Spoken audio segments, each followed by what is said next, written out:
Greetings and welcome to the pre-concert talk for Gershwin and Beyond. This marks the return of our pop series for the current season and the long-awaited return of our principal pops conductor Sean O'Loughlin, whom we have missed greatly over the last 20 months. So this also marks the first time I have done a pre-concert talk for a pops concert.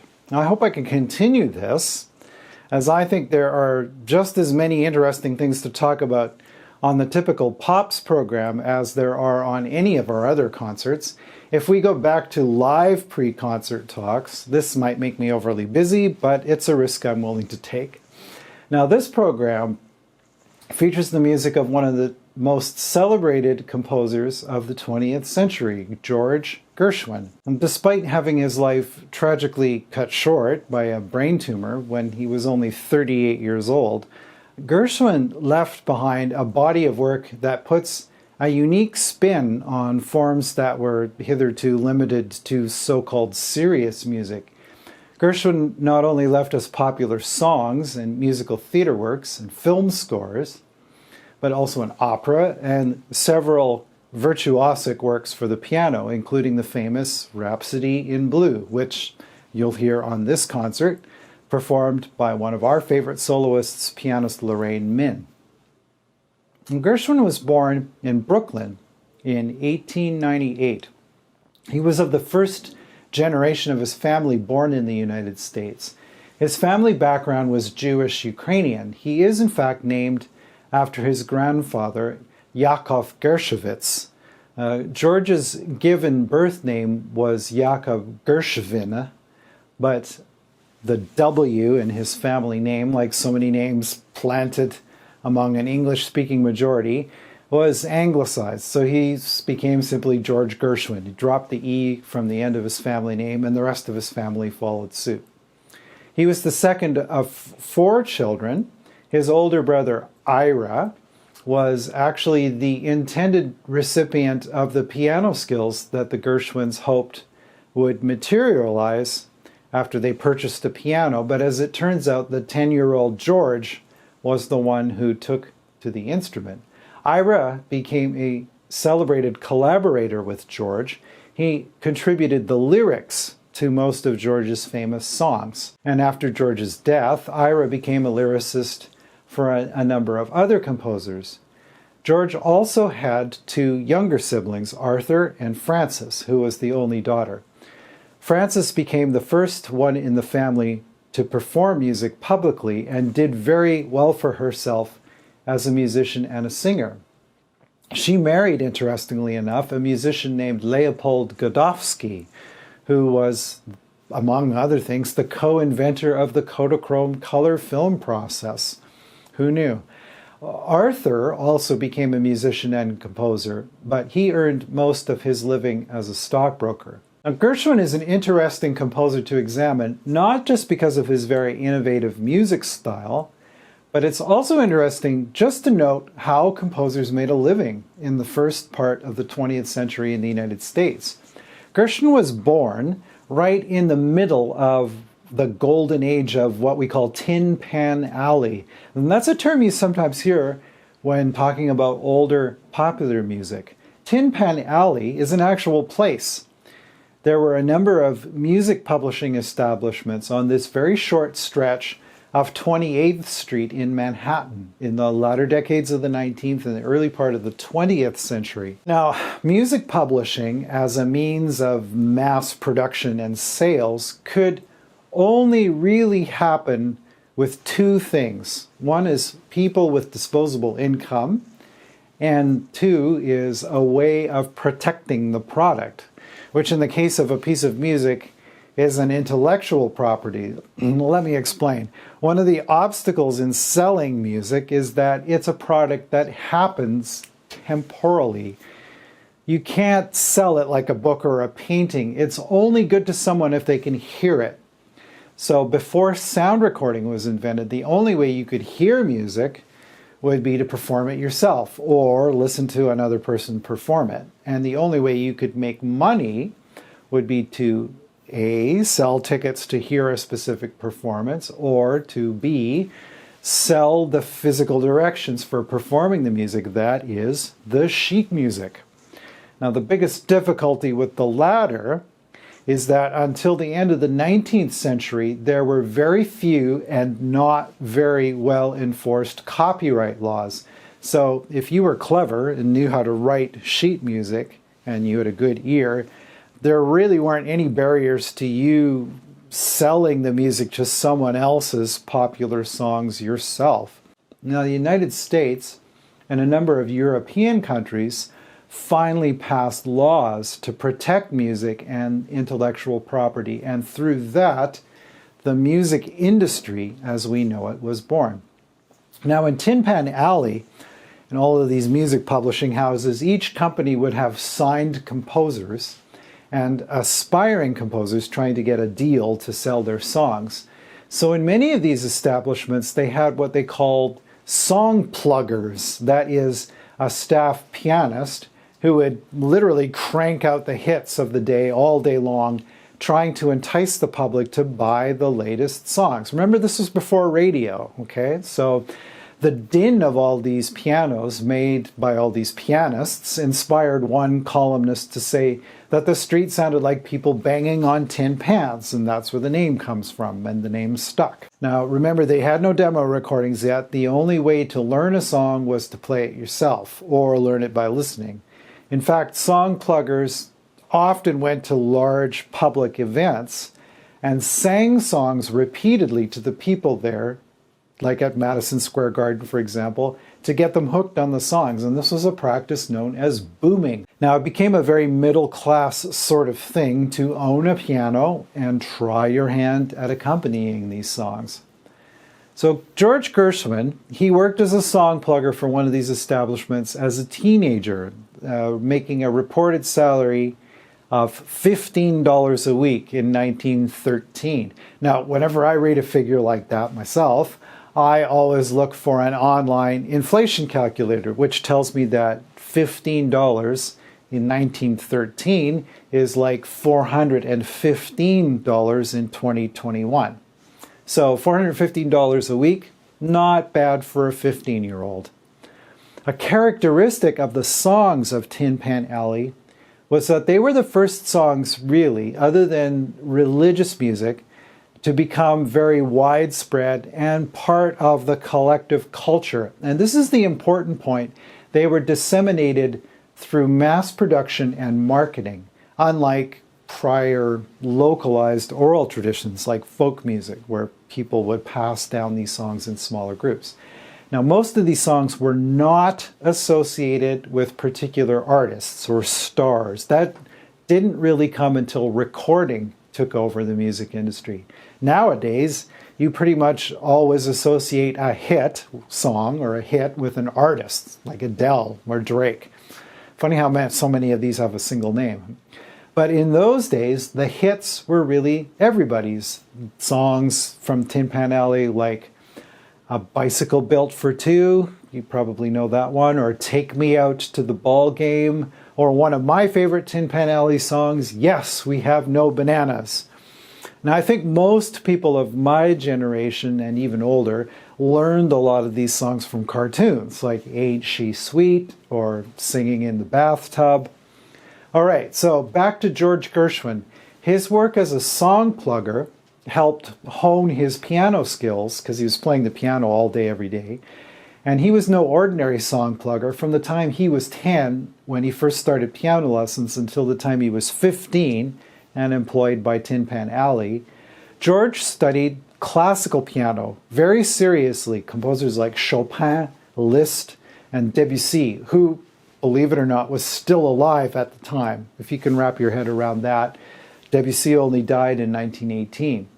Now, George's teacher, a man named Charles Hambitzer, reported later to a colleague, and I'm quoting here, "I have listened to him playing classics with great rhythmic extemporizing, and I have not discouraged him."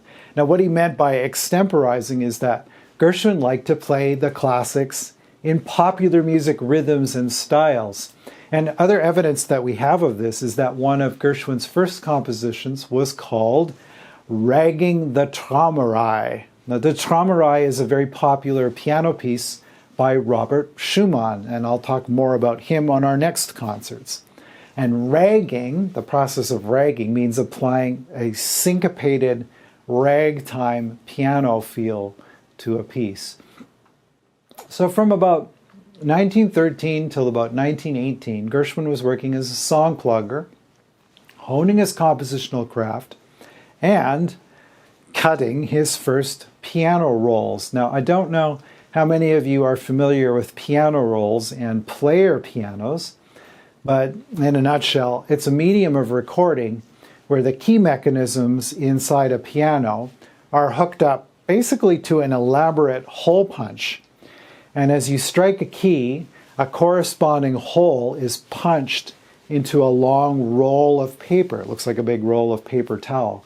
Once this is done, the roll can actually be replayed. That is, it's rolled over top of a mechanism that reverses the process. And there's a device that blows air along the paper, and when it reaches a hole in the corresponding scrolling paper, it trips the corresponding key on the player piano to strike the note. So this is an early way of analog recording, basically.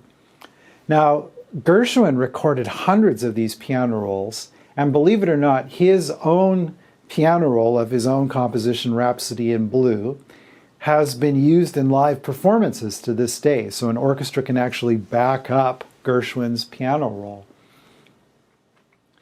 Now, at this point, Gershwin started working under contract with another publisher as a composer this time, not just the song plugger, and he earned a little over double what he made as a song plugger, so about $35 per week, or around $635 per week in today's money. So a little bit better than before. But now he had what we call a royalty deal, which meant that the publisher would pay him a share of the sales of all the songs that he wrote. Now, Gershwin saw at this point that his future lay in more serious composition. And for him, that meant the stage, and for emerging artists who were to become popularized by the mass sales of disc recordings, which were starting to take off at this time. So the very first discs, you know, those Victrolas with the giant horns that stick out the side. Now, Gershwin's first big hit in this latter genre was a song called Swanny. You probably know it. Swanny, how I love you, my dear old Swanny. I'm not going to sing the whole thing, thank God. Which Gershwin wrote this song in 1919. And it got the attention of a high-level performer named Al Jolson, whom you might know as the star of the very first talking film, the first film with a soundtrack, The Jazz Singer. Now, Jolson recorded Swanny in 1920, and in that year, it earned Gershwin $10,000 in royalties. And yes, I looked that up in the inflation calculator, and in 2021, that would be the equivalent of over $137,000. And that's just the royalties from one song. Now, by then, Gershwin had also already written the music for at least 3 Broadway musicals, and that part of his career would take off in the 1920s. Quite a number of his songs, written with his brother Ira at this time, have become staples of what we now refer to as the American Songbook. Now, this is the repertoire of songs, mostly from musicals, that stand on their own as separate from their stage life, and they're recorded and re-recorded and reinterpreted constantly by performers in many different genres, especially as part of the typical jazz musician's repertoire. And to give you some examples, some of Gershwin's most famous songs this period that ended up in the Great American Songbook are Fascinating Rhythm, Lady Be Good, and probably his most famous song in this genre, I Got Rhythm. This latter song is so famous in the jazz world, not because of its melody, but because of its chord sequence that accompanies it. It's a fantastic vehicle for jazz improvisation because of how it's structured around specific chord sequences. I wish I could demonstrate that more in this video, but I'm running out of time. But this song is so noteworthy in the jazz idiom that its chord sequence has its own name. It's simply known as rhythm changes. And I encourage you to look that up if you want to learn more. Look up the words rhythm changes. A number of famous jazz compositions have been written using rhythm changes, and a really clever example of this in popular culture is the theme music to the Flintstones. There's the cartoons again. Have a listen to the theme from the Flintstones and see if you can hum the tune of I Got Rhythm over the top of it. So, two more what I will call pivotal moments in the life of Gershwin. One involves a Canadian, interestingly enough, this woman here, a mezzo-soprano named Eva Gautier. She was born in Ottawa, but she was working in the United States at the time. Now, on November 1st, by the way, that's the day I'm recording this video, so exactly 98 years ago today, November 1st, 1923, Gautier did a recital in Aeolian Hall in New York with a very unusually eclectic program of songs. Everything from Henry Purcell and opera works by Bellini to contemporary composers of the time. So living composers of the day. Remember, this is 1923, so Bela Bartok, Arnold Schoenberg, and Paul Hindemith, of all people. But she also did a set of Tin Pan Alley songs, including songs by Gershwin. And to top it off, Gershwin himself was her collaborative pianist for this set. He accompanied all of these various Tin Pan Alley songs for her. The critics raved about this performance, and it was one of these sort of pivotal moments when music writers started saying, hey, maybe we shouldn't be looking down our noses at this stuff. Incidentally, here's another photo I found of Gautier with none other than Maurice Revell at the piano, and you can see Gershwin on the right in this photo. Now, not long after this 1923 recital, not very long at all, in fact, only a few months later, on February the 12th, 1924, in fact, in the exact same hall, Aeolian Hall in New York, this was the other pivotal moment, and this was a concert presented by this fellow, Paul Weichmann. This concert was entitled An Experiment in Modern Music, and it featured Weichmann's orchestra. He was a great innovator, and there were a number of arrangements and compositions on this program, including the world premiere of what will be the centerpiece on our program, the Rhapsody in Blue.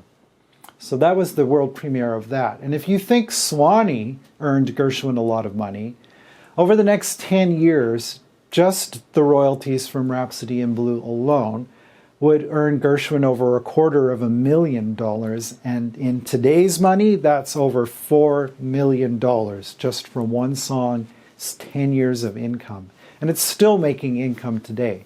Incidentally, you may remember the photo I just showed you of Maurice Revell sitting at the piano. He was just one of many composers and composition teachers that Gershwin actually sought out to work with. There's a story, and it's probably an apocryphal story, that when Gershwin approached Revell and asked to study with him, Revell's response was a question. Well, how much money did you make from composition last year? And when Gershwin told him, Revell's response was supposedly, well, maybe I should study with you. Now, that story is probably not true. I don't think we have really great evidence that that's actually what was said. But what we do know for sure is that both Revell and Nadia Boulanger, who was another famous composition teacher, and I've talked about her before, they refused to let Gershwin's style become altered by focusing too much on more traditional compositional techniques. Apparently what Revell actually said to Gershwin was, why would you want to become a second-rate Revell when you're already a first-rate Gershwin? So I'm going to leave you with some homework. Rhapsody in Blue was premiered in 1924.